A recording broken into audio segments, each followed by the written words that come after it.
History repeats itself because geography is slow to change. Thus, Hadrian's attempt to build a wall can be viewed as just another episode in the north-south dynamic of the island. This was, in turn, part of a wider geographic program of frontier hardening and consolidation initiated by the emperor. Part 1 of understanding Hadrian's Wall started with a discussion of the demolition of the Roman wall to create a road, still known as the military road, in the wake of what turned out to be the final attempt to restore the political influence of Rome over the island. In this case, it was the Romans, in the form of Bonnie Prince Charlie, invading from the north, this time with the aid of the peoples the wall was constructed to repel.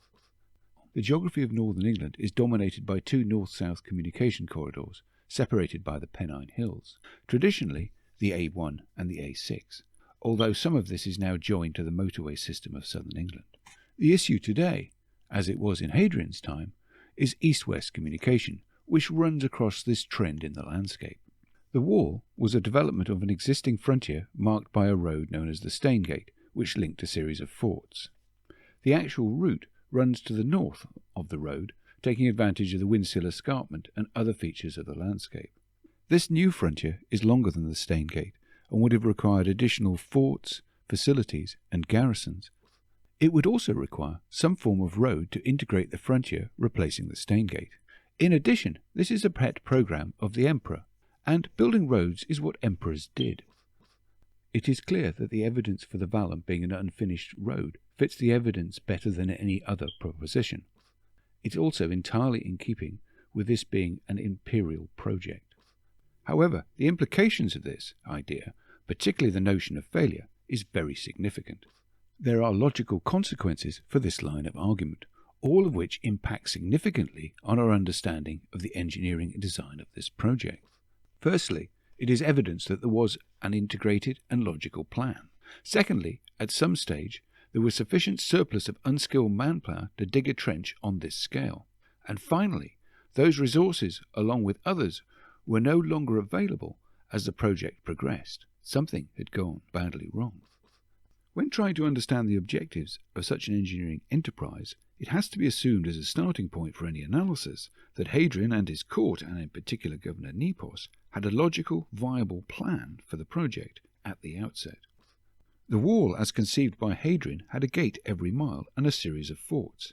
Integrating this system using a road, which itself linked to the national transport infrastructure, would seem to be a vital part of the plan. The frontier can only function with effective transport and communication for the army. During the construction, having a good road would certainly aid the process of moving some of the bulk material.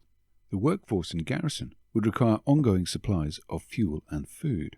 Fodder, even bedding for animals, is another important group of bulky items that require a supply chain. An important point is that the hard surface road is required for wheel transport. The grassy margins serve pedestrians and riders, perhaps with some additional gravel where the surface has deteriorated. In this respect, the land set aside for the Vallum could still be used, albeit with a trench separating the two lanes. It was not until the end of the century that a metal road known as the Military Way was built between the wall and the Vallum. The south of England has, by and large, a more favourable climate and better soils and topography for agriculture, in particular arable grain production. Traditionally, the local population provided the grain to feed the Roman army, and at one time also was responsible for ensuring it was delivered to where the army required it. Leaving aside the complexities of grain production, it is a bulk product which becomes available all at the same time. Grain has to be kept dry, as well as secure from insects and rodents, not to mention those enemies, for whom the capture or even destruction of a quantity of grain would be an important objective at any campaign against the Roman garrison. The stone-built or timber granaries were situated at the centre of the wall forts, probably one per cohort or similar unit. This store of grain ensures that the unit could survive a siege and could operate independently. While wheat is just one of the bulk products required by the army, it is the most important. A simple model will suffice to illustrate the scale of the logistic problem. If we estimate the garrison to be about 50,000, each of whom has an allowance of, say, 6 kilograms per week, that gives us a total of 300 tons per week, or 15,500 tons per year. The seasonal nature of both production and, realistically, transport requires a very large logistical capacity. Given that carts and wagons are unlikely to have a capacity over a ton, realistically, the best way of moving grain is by boat. In the Mediterranean, the Romans moved grain in very large boats, with capacities measured in hundreds of tons. In the context of building Hadrian's Wall, a large proportion of the army are going to be spending at least 6 months away from their usual bases, and will require feeding along with any non-military workforce. Just as noted earlier, with reference to accommodation, the construction phase requires much greater resources than the finished frontier. The importance of the navy in this operation is illustrated by the granary found at the fort at Benwell, which was built by the Marines. 2 altars from the Tyne at Newcastle, set up by the 6th Legion, remind us that the movement of this unit to the north of England from Germany requires considerable naval capacity. The whole project would seem to be dependent on the ability to move men and materials by sea, which is infinitely more efficient and consumes much less energy than moving things by road. So while it is largely invisible to archaeology, the significance of the navy to operations in and around the island should not be overlooked.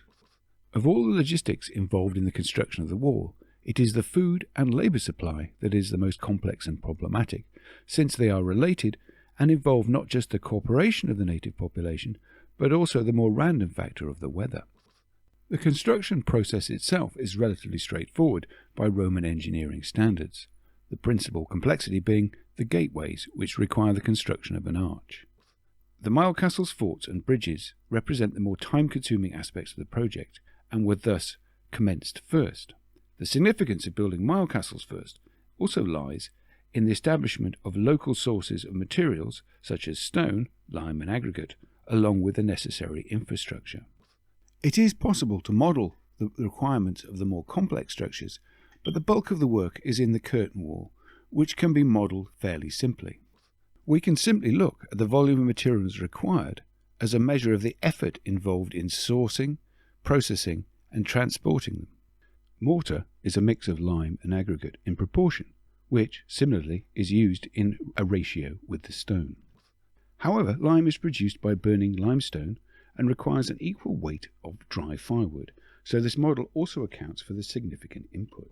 Also, the weight of water used to mix the mortar is similar in amount to the aggregate used, so is also worth building into our model. From this, we can estimate that each cubic metre of our model wall would take slightly over 2.5 tons of material. The broad wall had a cross-section of about 12 square metres, which at 1,500 metres per mile for 80 miles gives us a total figure of about 3.85 million tons. The process of building even a simple model forces us to consider the complexities of such a project, since it is apparent that these issues had been addressed in the initial plan for a stone frontier embodied in the broad wall, although the failure to complete this plan has long been central to the confusion that has surrounded the building of the wall. Using our model for the curtain wall, we can compare it to what is actually built, which shows that about 25% of the wall was completed to this standard. This is about what is required to finish the curtain wall in, say, 4 years, given that a year had probably been spent in the timber wall and setting up the project. The progress would be appropriate for a year of a 5-year project. The requirement of significant amounts of dried firewood to burn the limestone may have imposed a time constraint on the project. It will be year 2 or 1, 2, 3 before there is sufficient lime available. It should be noted that coal can also be used instead of wood, which does not require seasoning, of course, and can be used at a slightly more efficient ratio of 1 part coal to 2 parts limestone. By applying the same basic modelling, we can look at the amounts of materials involved in the main linear phases of the frontier. This is in terms of both what was achieved and what would be required to finish the job. This model only reflects the amount of manpower that would be required to move these masses.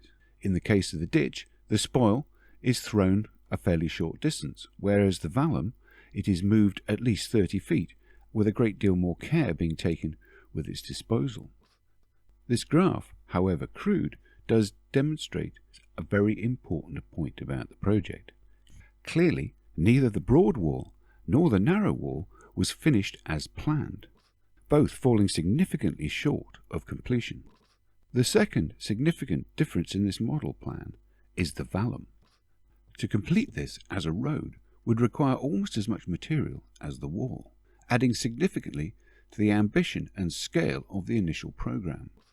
The digging of the entire trench and the disposal of the spoil implies a surplus of unskilled labour at the point when the vallum was built. Since the subsequent developments were concentrated on the completion of a stone frontier, we have to assume a large pool of unskilled labour with nothing better to do was available at this point. Another observation is that considerable amounts of the foundation had been laid ahead of the actual construction of the mortared stone wall in this early phase. Again, this tends to indicate a pool of unskilled labour not actually involved in the construction of the wall itself. Lime production may have taken some time to establish due to a shortage of dry fuel. All of this points to an early date for the construction of the vallum.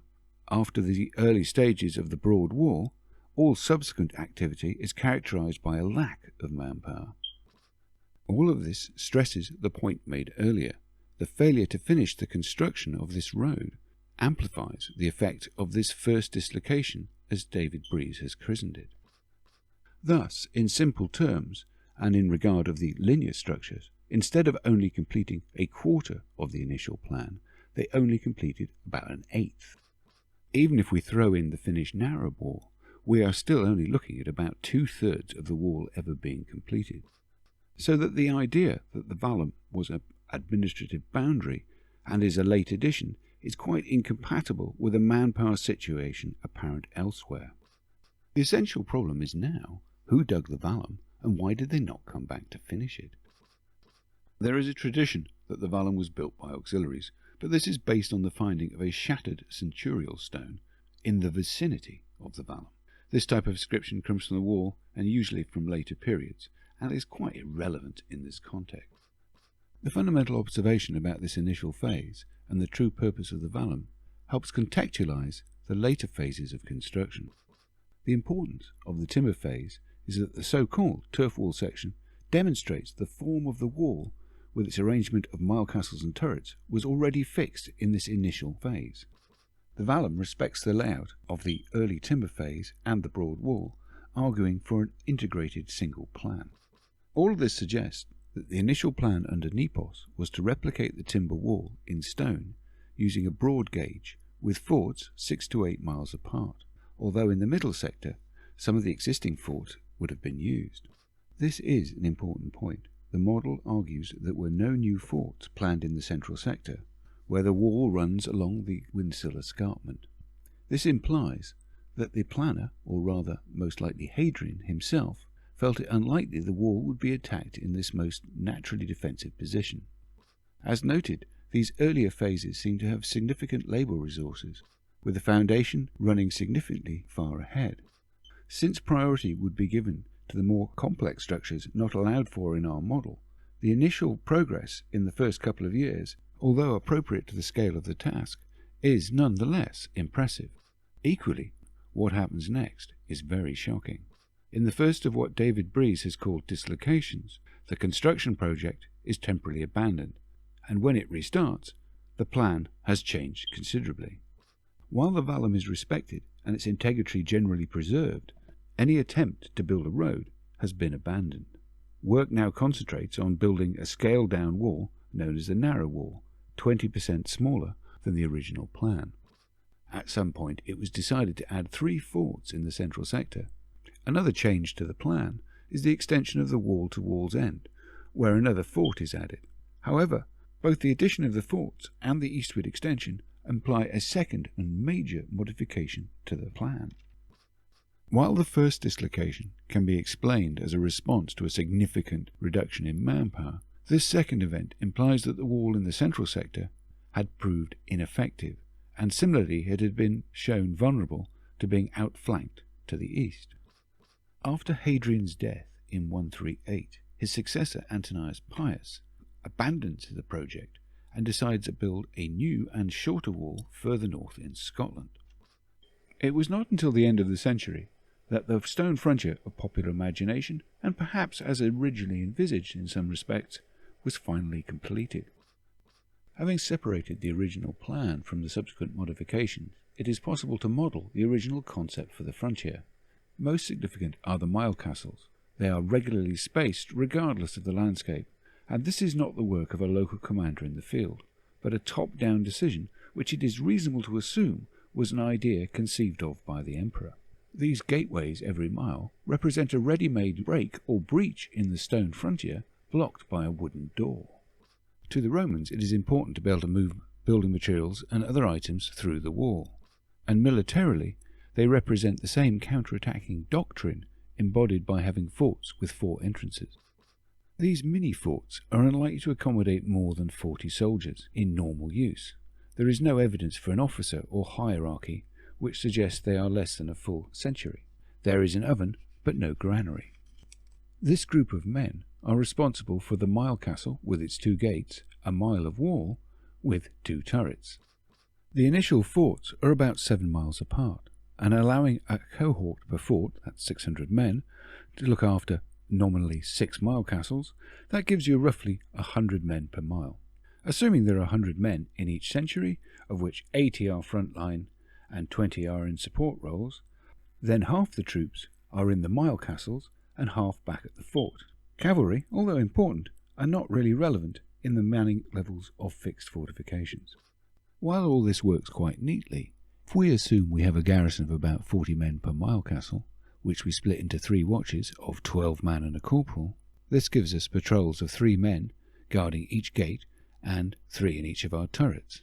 From this it should be clear that even if you put 100 men in each mile castle, they would be fully occupied defending the fixed installations. In short, 100 men cannot possibly defend a mile of curtain wall, that is 1 man per 50 foot. By comparison, a legionary fortress has close to 1 man per foot of wall. While patrols of troops marching up and down the wall and fighting off attackers is a beguiling image, it simply does not work as a realistic tactical or strategic plan. Beyond simple observation and communications, the only realistic way a small garrison in the mile castles or turrets could interdict an attack on the curtain wall is by using artillery. It is clear from a variety of sources that Roman artillery had the range capable of allowing it to create interlocking fire between these fixed installations. Anyone trying to cross the wall in the middle between the turrets, which seems a logical place, would be actually subjecting themselves to fire from both flanks. The turrets and the mile castles would have had wooden floors, doors and fittings, so would have been roofed, which again runs contrary to the usual representations of the wall. However, the model highlights the relationship between the wall and the turrets, which prompts the question, could the wall be accessed from a door in the turret, and more significantly, was there a walkway with a parapet? While it may seem counterintuitive, there is arguably insufficient men available to utilize a walkway, so the wall may not have had one. The problem is just as acute where the wall joins the mile castle. It would be completely self-defeating to allow access to mile castles from the wall. Either the mile castles were significantly taller than the wall, or there was no walkway, although mile castles only make sense if they are significantly taller than the wall, so both may be true. In this context, providing a walkway and access along the top of the wall would only provide an advantage to the attacker. While this CAD model was originally built to examine the roofing and rainwater drainage patterns of these structures, it does serve to highlight the issues inherent in our visual approach to the wall. Building models like this one that effectively don't work and we would consider to be wrong are actually a very important part of the process of structural analysis. The strategy of a gate every mile, supplemented by a fort with 10 gates, 3 in pairs opening to the north of the wall, has to be regarded as a mistake, but it is symptomatic of what might be regarded of Hadrian's approach to the design. It is rigid and initially inflexible, stuck to religiously, despite the subsequent events. While whole forts were added, the basic design for the curtain wall was never modified. As we noted earlier, the frontier is dependent on the cooperation of the territory to north, so that the principal Roman forces to the south have time to maneuver to meet any threat. The wall would be vulnerable to surprise attack in force, rapidly overpowering one or more gateways. Once the wall is breached by a significant force, the rest of the garrison is now facing the wrong direction, and faces the prospect of being defeated in detail. Surprise in this context is being caught with your forces not properly disposed or distributed to engage in a battle. This is the usual cause of Roman defeats. The project portrays a great confidence that the political and military conditions will not change, and that the populations and the leaders on both sides of the frontier will continue to be supportive of the idea of walling themselves off from the rest of the island. After the collapse of the Broad Wall plan, there is a move to physically block many of the gates, even in the forts, which, as we pointed out, is an obvious weakness. The adding of the forts in the centre indicates that this had proved to be a weakness. It is not unreasonable to presume that this area had been attacked. The extension of the wall 5 miles to the east, to Wallsend, also implies that a vulnerability had become apparent. The removal of the crossings that originally bridged the construction trench at the centre of the vallum is also highly significant. It appears to be an improvised measure to strengthen the position. What it principally achieves is to make it more difficult to use any captured gateway for horses and baggage. It also demonstrates that command and control was in place when this decision was made, and secondly, a significant threat had prompted this action. The two likely scenarios are an attempt to strengthen the garrison position prior to an expected attack, or reinforcing the frontier prior to suspending the construction while troops are redeployed to deal with trouble elsewhere. Another important point about building the wall is that the large Roman garrison, normally strategically positioned to handle any threat of rebellion, was not at its normal home. In many ways the native population are almost invisible, making the odd guest appearance under the hooves of a victorious cavalry officer. However, they are the principal source of grain and a pool of manpower. These two are clearly related, as the manpower would normally be principally involved in producing the grain and other resources used by the Roman army. The construction of the wall disrupts the normal pattern of security, logistics, labour supply, and, through that, the grain supply. Throw in the random factor of climate, and any construction project that involved the natives may have had a significant negative economic and social impact. At this stage of the Roman occupation, one cannot presume that the population of the province were enthusiastic to participate in sealing themselves off from the rest of the island. Another line of evidence indicating that something went wrong with Hadrian's plan for the wall is the career of Nepos. He was a friend of Hadrian and had been co-consul with him for a while in his reign. However, the governorship of Britain marked the end of Nepos's public career, and according to our historical sources, the end of his friendship with the emperor, who held a grudge against him for the rest of his life. Nepos seems to have retired to Achaea, a long way from Rome. Turning to the issue of coinage, Hadrian introduced the figure of Britannia to the back of our coins. This female personification of the province is seated on a rock with a shield and spear and is wearing a cloak. What's interesting about Hadrian's Britannia is that she has her head in her hands, a gesture of mourning or sorrow. These female figures are an important feature of Roman coins, and this gesture of sorrow or mourning was last seen on the coins from Dacia following their defeat in the Second Dacian War. This unhappy Britannia persisted throughout Hadrian's reign and only took the form we would recognize today with his successor Antonius Pius.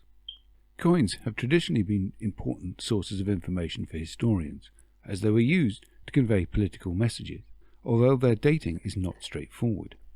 An exception are Roman coins issued in Alexandria, which are closely dated.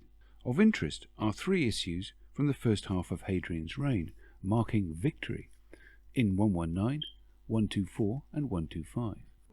The first may be explained by the successful resolution of various conflicts in the beginning of Hadrian's reign. The 2 coins dated to 124 and 125 are traditionally more of a mystery. It is shortly after his visit, and Hadrian is still on his imperial tour. Supposedly, work on his wall was in full swing, and he had also initiated a building program in London. However, as we have seen, something went wrong with the wall at this early stage.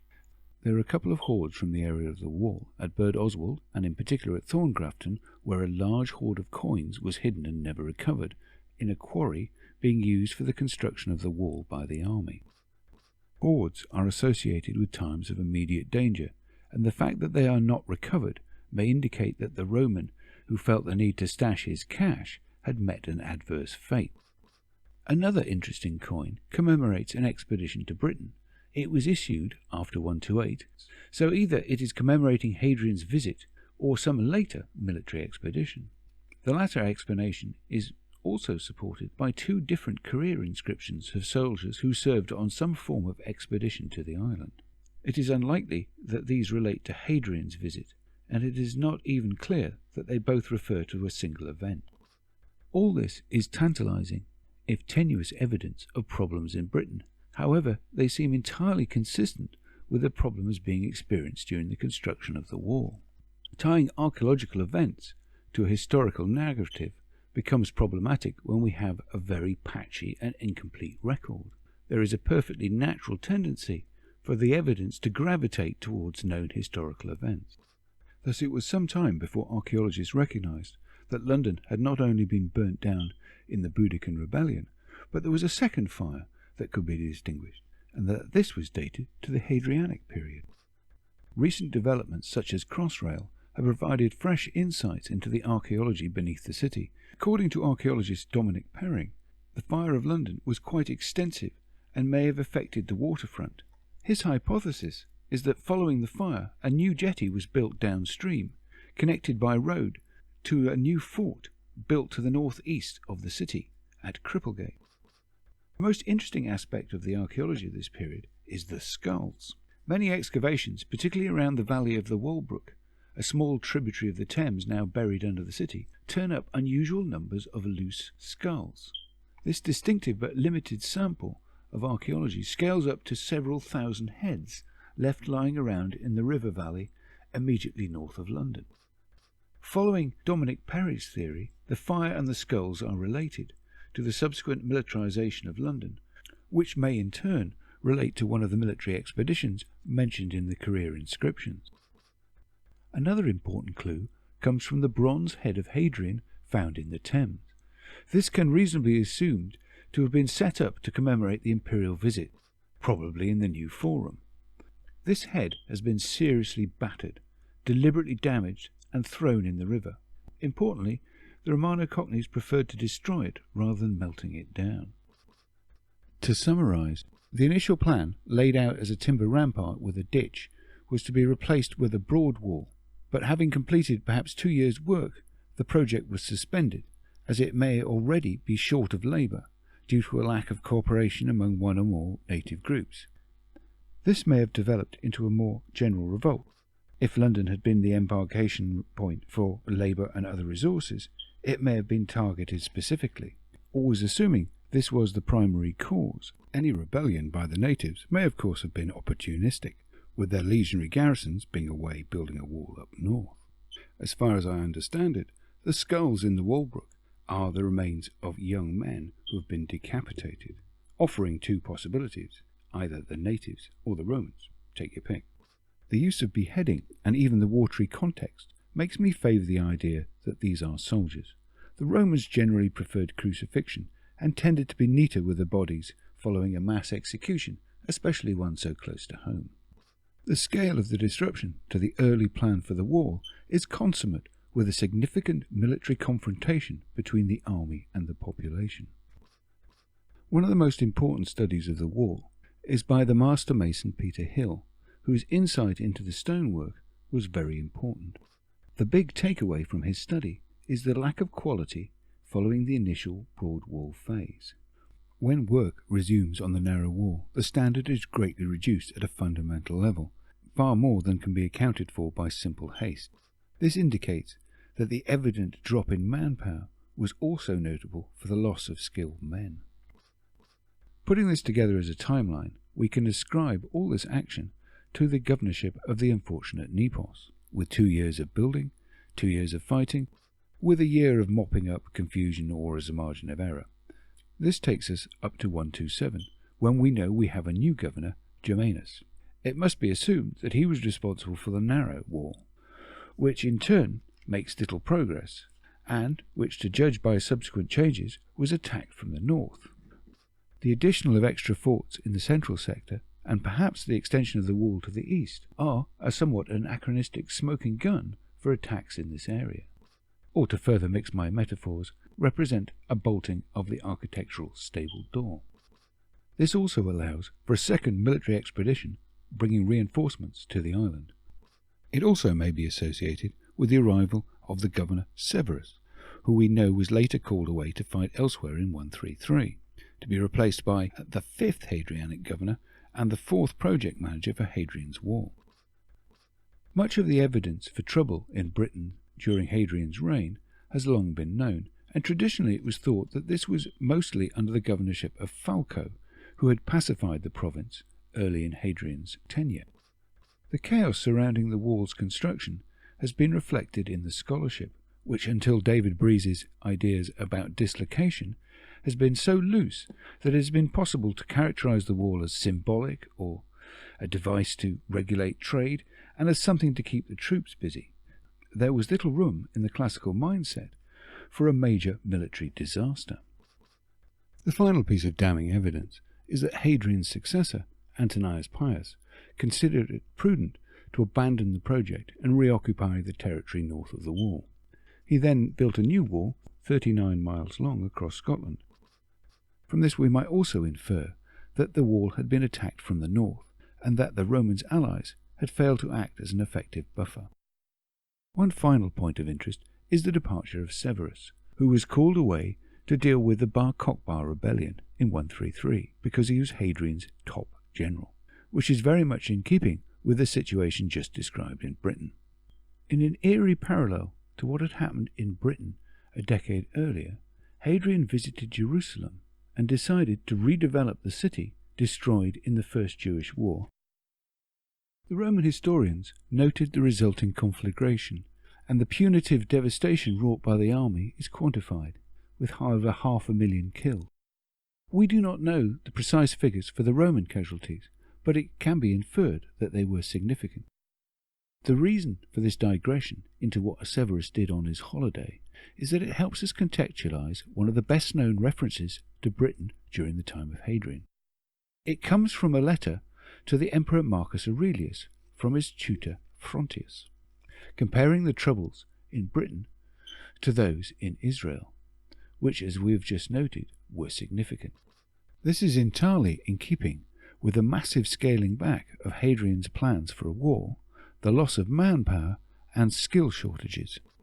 So on balance, I am happy to argue that this was a military disaster, due to its flawed design and ultimately the strain it would put on the resources of the native population.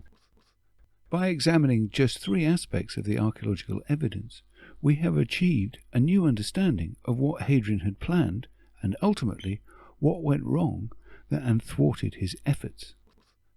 Of our initial 8 points that formed the basis of our existing commercial narrative, all but one on detailed examination have proved inaccurate, inadequate, or misleading characterizations of the archaeological evidence.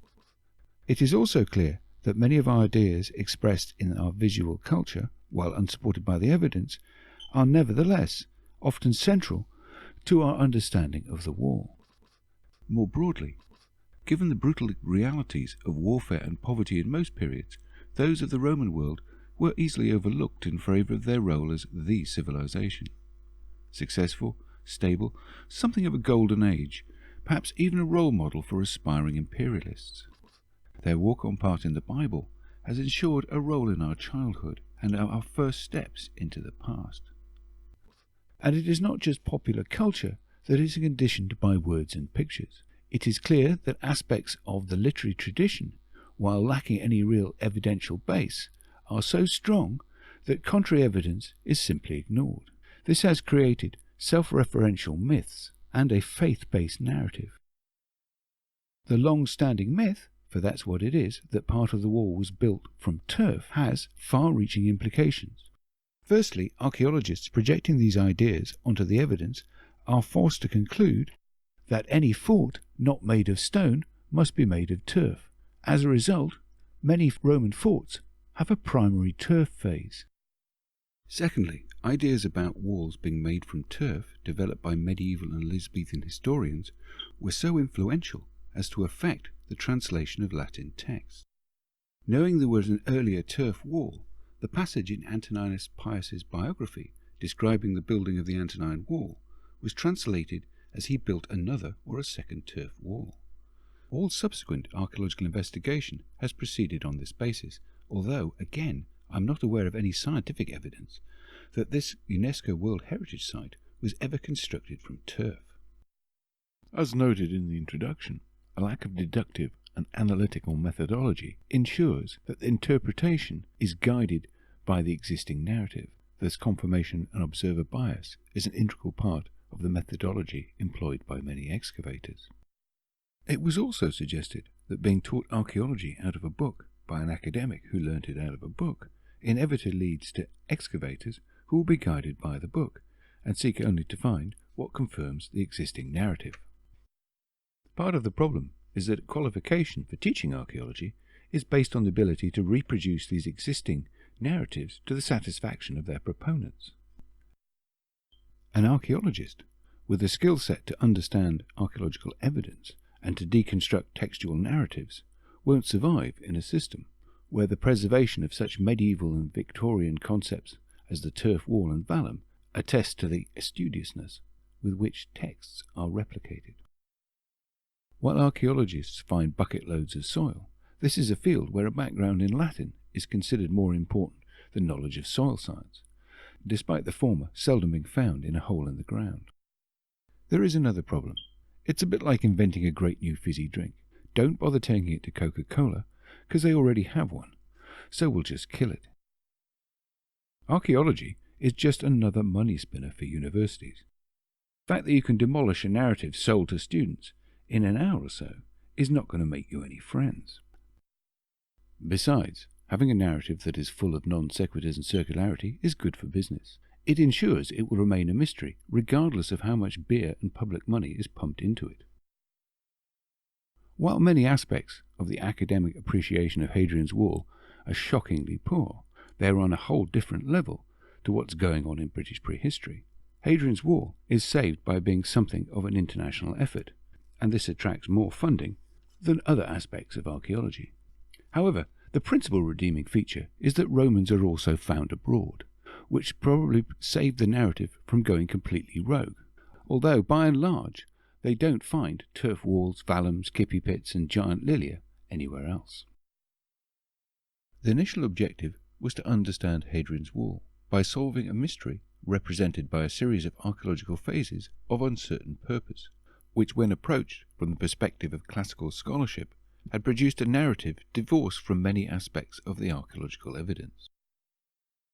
The use of modelling and maths to understand engineered structures, combined with the more traditional approaches of soil science, paleobotany and palynology, provides a much more neutral approach to the types of evidence actually recovered by archaeology.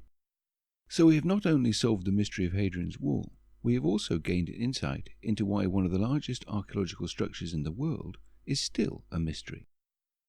While the existing academic methodology would not disgrace a medieval scriptorium or a madrasa, such slavish reproduction of the narrative has, thankfully, been abandoned in most other disciplines. Luckily, this is archaeology, not social work or medicine, so nobody is going to die, which is rather the point. It does not matter. You don't find baldric, celebrities or local volunteers doing forensic accounting or midwifery at the weekends, but they are free to hack holes in unique archaeological monuments for public entertainment. As a practitioner looking from the outside, it is apparent that few subjects have been dumbed down quite as much as archaeology. The ability to copy out other people's ideas in your best handwriting, while a worthy skill, is not actually the mindset of the archaeologist, who needs to be able to think for themselves.